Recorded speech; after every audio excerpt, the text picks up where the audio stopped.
own a home or have plans to in the future? Or are you upside down in your mortgage and need help?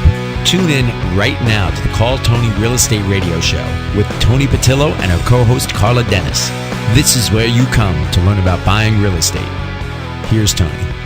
Hello, Los Angelinos. I'm your host, Toni Patillo, and you're listening to Call Toni Real Estate Radio here on KEIB AM 1150, The Patriot. So, Toni, what is our word this week?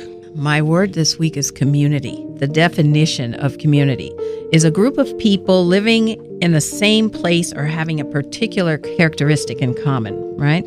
Another dictionary states the community is a group of people living in the same locality and under the same government. Another description is a feeling of fellowship with others as a result of sharing common attitudes, interests, and goals. And, I'm super excited about this today because I have a community that I am really super, super close to and have really special feelings about. I grew up in this community. I continue to work in this community. My family owns lots of real estate in this community. And I am super excited today to have the neighborhood council.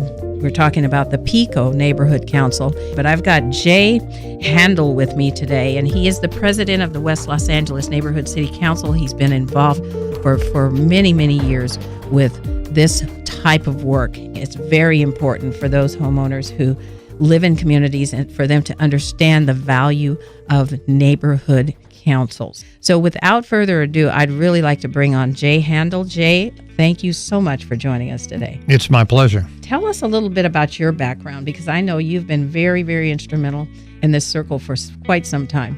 So I got involved in the neighborhood council system back in February of 2007. And the reason I got involved was in my local neighborhood council community, I recognized that they hadn't spent any of the money they're given by the city annually to do good things in their community. And that was a telltale sign that the council really wasn't representing the community. Right. So I ran for the board, and I won, and I was elected president and have been president ever since. Nice. And we've done some really great things, as has the Pico Neighborhood Council and the total of 95 neighborhood councils around the city. Wow. So it's really a big, big voice that we have in downtown for the first time. When I first got involved, it was $50,000 a year per council. Now, because of the budget crisis and things that we've gone through as a city, it's $37,000. Okay. Primarily, our job is, according to the charter, is to link up between the stakeholders and the elected officials, our city council people, to ensure that, the city council knows exactly what it is the community wants. So we get to spend that money on things in our community to help improve things. So some neighborhood councils use it to help fill potholes, to pay overtime to DOT in order to get potholes filled that they wouldn't normally fill because they don't have staff. Yeah. Some of the money is used for outreach, to reach out to the stakeholders, to let them know we're here and to let them know we're here to represent them. What are your issues? Tell us what the burning issues are in your community.